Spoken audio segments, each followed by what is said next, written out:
Morning students. Today we are going to discuss about the chapter number first. Chapter number first.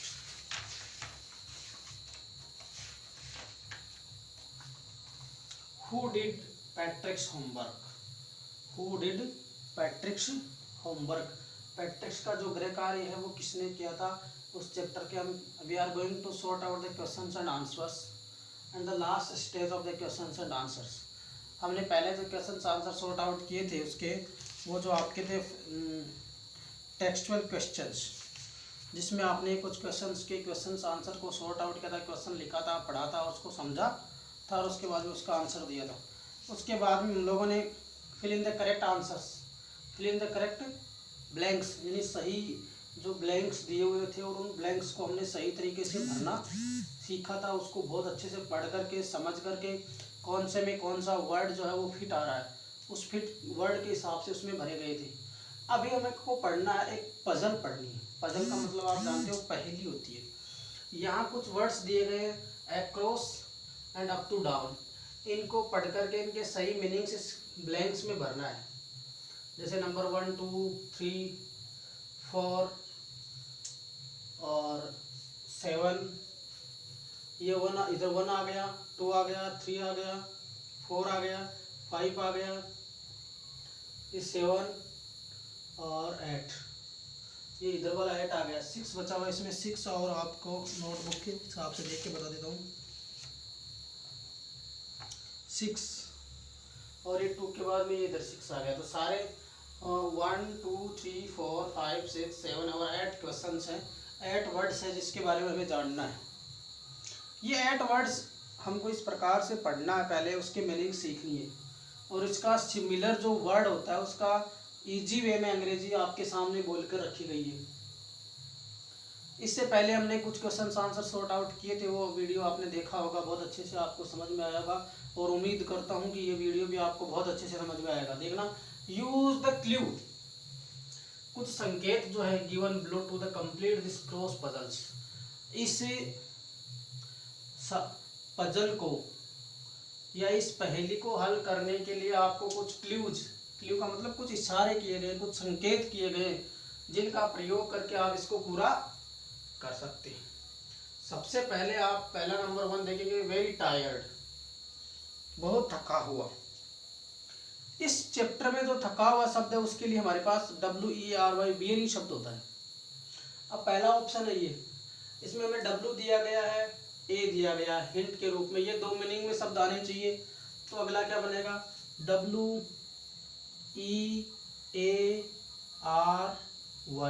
Where यानी थकान. बहुत ज़्यादा थका हुआ कोई व्यक्ति, काम से थक जाता है, वर्क करके जब वो आता है वो पूरा थका हुआ होता है. तो वेरी टायर्ड यानी बहुत थका हुआ. इसके लिए मीनिंग बनता है WEARY, वेरी. वेरी का मतलब वेरी टायर्ड, बहुत ही थका हुआ. तो इस क्रॉस पजल के अंदर पहले में हमें वेरी टायर्ड के हिसाब से एक हिंट दिया गया है. उस हिंट के हिसाब से इस चैप्टर में जो मीनिंग आई है, इस लेसन में जो मीनिंग आई है, उस मीनिंग का हमें यहाँ उपयोग करना है. तो WEARY वेरी यानी थका हुआ, वेरी टायर्ड यानी थका हुआ. दोनों में सिमिलरिटी है. और W और A जो ऑलरेडी पहले से यहाँ दिया गया था, ये W दिया हुआ था और A दिया हुआ था. इसके बाद वाले शब्द बना करके हमने एक मीनिंग बनाई है वेरी, और जिसका मीनिंग होता है थका हुआ. क्या मीनिंग होता है, थका हुआ. अब अगले शब्द की तरफ बढ़ते हैं. दूसरा जो मीनिंग शब्द है वो इस प्रकार से है. दूसरी जो मीनिंग है, had an angry look on the face. Had an angry look, angry यानी क्रोधित भाव से जो शब्द दिया हुआ होता है उसको हम क्या कहते हैं. जैसे हमने चैप्टर पढ़ा था तो उसके दूसरे या तीसरे पैराग्राफ में आया था स्कॉल्ड आता है, SCHOOLD, तो SCOWLED. तो स्कॉल्ड, SCOWLED.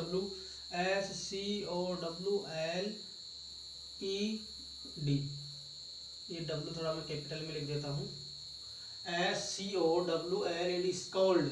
स्कॉल्ड का मीनिंग क्या होता है, यानी चेहरा एकदम गुस्से में लाल हो जाना, क्रोध में आप किसी को देखना। तो अपना मीनिंग क्या कर रहा है, हैड एन एंग्री लुक।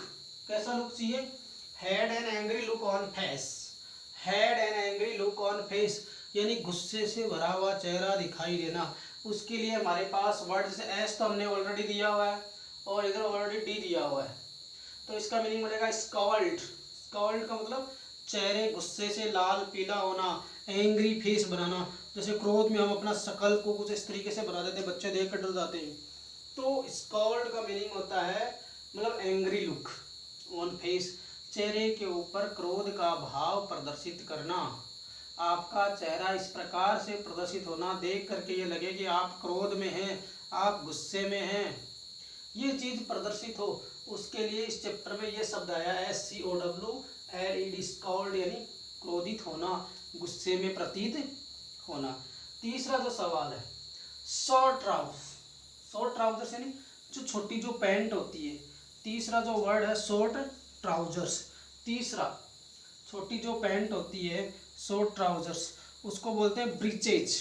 क्या बोलते हैं, ब्रीचेज। तो BR ब्रीचेज, BRICHES क्या आता है, ब्रीचेज, BREECHES ब्रीचेज क्या आएगा, ब्रीचेज। ब्रीचेज यानी होता है शॉर्ट पैंट, जिसको पैंटी कहते हैं, शॉर्ट पैंट कहते हैं, जो घुटने तक पहनने के काम आती हो, उसको बोलते हैं ब्रीचेज।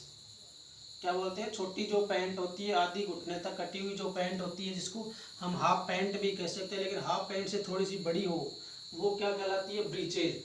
यानी ए शॉर्ट ट्राउजर, छोटा सा, जिसको ट्राउजर की तरह, पायजामा जो होता है ट्राउजर उसकी तरह लेकिन हो, लेकिन थोड़ा छोटा हो, घुटने तक वो पहनने के काम आता हो, तो वो क्या कहलाता है, ब्रीचेज कहलाता है। अब चौथा है fault in machine that prevents it from working properly. Fault in A machine, machine के अंदर कोई समस्या उत्पन्न होना, that prevent it's from working properly, जो उसको सही काम करने से रोकती हो, जो उसको क्या करती हो, सही काम करने से रोकती हो। अब जो सही काम करने से रोकती है, जो प्रॉब्लम्स क्रिएट होती है, वो उसके लिए हमारे पास जो वर्ड है वो हम लिखेंगे। सबसे पहले आपको मैं बताना चाहूँ, हमारे क्ल्यू के हिसाब से ये वर्ड G से शुरू हो रहा है, तो इसको बोलते हैं ग्लिच। G और L हमारे पास ऑलरेडी पहले से दिया हुआ है, ये G ये L, glitch, glitch TCH, glitch GLITCH, सारे बड़े लिख रहे तो टी को भी बड़ा लिख देते, ग्लिच GLITCH, ग्लिच यानी half pant, short pant, short trouser, क्या कहते हैं, short trouser, short pant, half pant, यानी पैंट का जो आधा होता है वो हाफ होता है, अर्थात घुटनों तक पहने जाने वाला जो ट्राउजर होता है, उसको अपने इस चैप्टर में ग्लिच वर्ड से संबोधित किया गया। बेसिकली हम उसको ट्राउजर बोलते हैं, तो उसके लिए हमने यूज किया है शॉर्ट ट्राउजर। क्या यूज किया है, शॉर्ट ट्राउजर। पांचवा है a small and a naughty boy fairy, a small and a naughty boy fairy. तो नोटी बॉय जो फेरी होता है, ये 5 नंबर में जो आता है, इसको बोलते हैं एल्फ, ELF।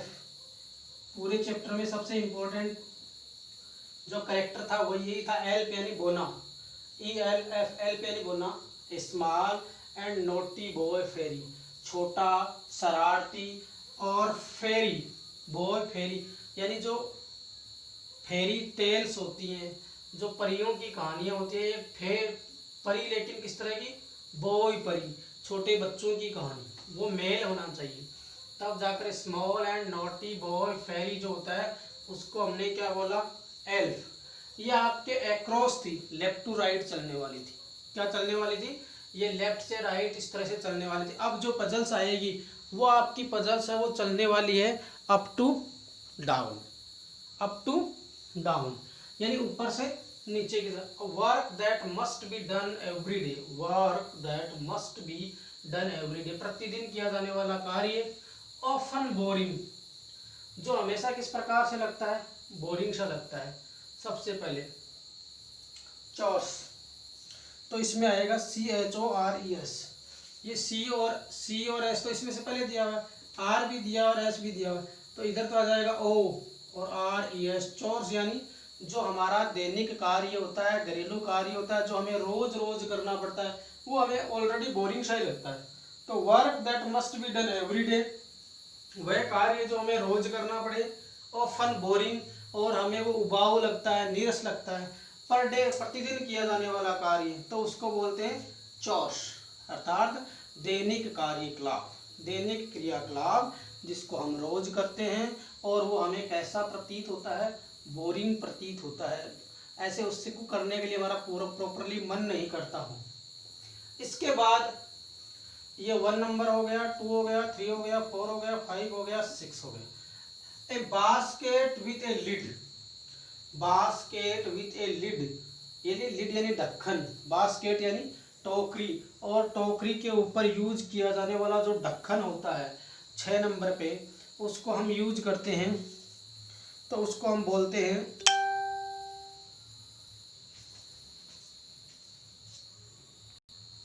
जो ढक्कन होता है लिड, क्या बोलते हैं इसको, ए बास्केट विथ लिड, यानी एक जो बास्केट होती है उसके ऊपर यूज किया जाने वाला जो ढक्कन होता है, लिड जिसको ढक्कन बोलते हैं, तो उसको बोलते हैं हम हेम्पर।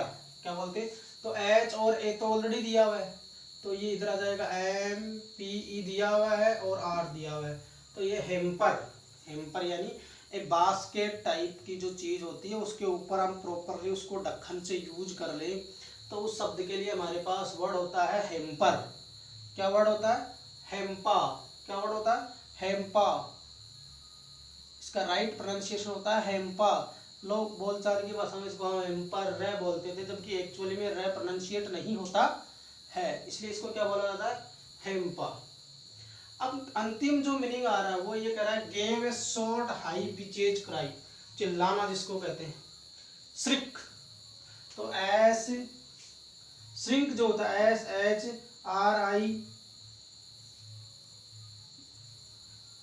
श्रिंक SHRINKED, क्या हो जाएगा SHRINK, श्रिंक, और इसकी सेकंड फॉर्म श्रिंक यानी चिल्लाया, श्रिंक यानी चिल्लाना, और श्रिंक यानी चिल्लाया, अर्थात वह गुस्से में लाल पीला होते हुए जोर से चिल्लाया।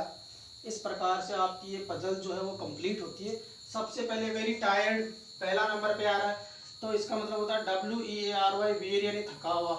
2 नंबर पे जो ये मीनिंग आ रही है, had an angry look on the face, चेहरे को मतलब कैसा करना, क्रोधित करना, स्काउल्ड SCOWLED, स्काउल्ड।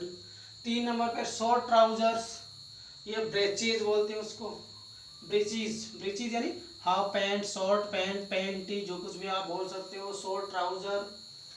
फिर ए fault in A machine that prevents it's working properly, किसी भी कार्य को करने में कोई समस्या उत्पन्न होना, उसको करने में कोई प्रॉब्लम होना, उसको बोलते हैं ग्लिच, ग्लिच यानी समस्या। यहाँ इसका मीनिंग समस्या ही है, अर्थात कोई मशीन काम करते करते रुक जाना, it means there is a problem, वहाँ कोई समस्या है, उस समस्या को बोलते हैं ग्लिच। फिर a small and a naughty boy fairy, उसको बोलते हैं एल्फ। तो ये लेफ्ट टू राइट के complete up to down, work that must be done every day, वह कार्य जो रोज परफॉर्म किया जाता है, हमेशा किया जाता है, ऑफन बोरिंग, उसको बोलते हैं जो कार्य रोज किया जाए और जो बोरिंग लगे उसको बोलते हैं चॉर्स, अर्थात दैनिक कार्य जो हमेशा हमेशा करना है और उसको करते हुए फीलिंग होता है, बोर फील होता है, आदमी नीरस महसूस करने लगता है, चॉर्स। फिर आता है 7, ए बास्केट विथ लिड, एक बास्केट जो होता है, एक बर्तन जो होता है, उसके ऊपर जो ढक्कन लगता है उसको बोलते हैं हेम्पर। क्या बोलते हैं, HAMPER, इसमें H A और P और R पहले से M और P भरना है, क्या भरना है, हेम्पर। और अंतिम जो है इसका S, gave a short high pitches cry, बहुत जोर से और गुस्से में चिल्लाना, उसको बोलते हैं श्रिंक, SHRINKED, श्रिंक यानी गुस्से में लाल पीला होते हुए चिल्लाना।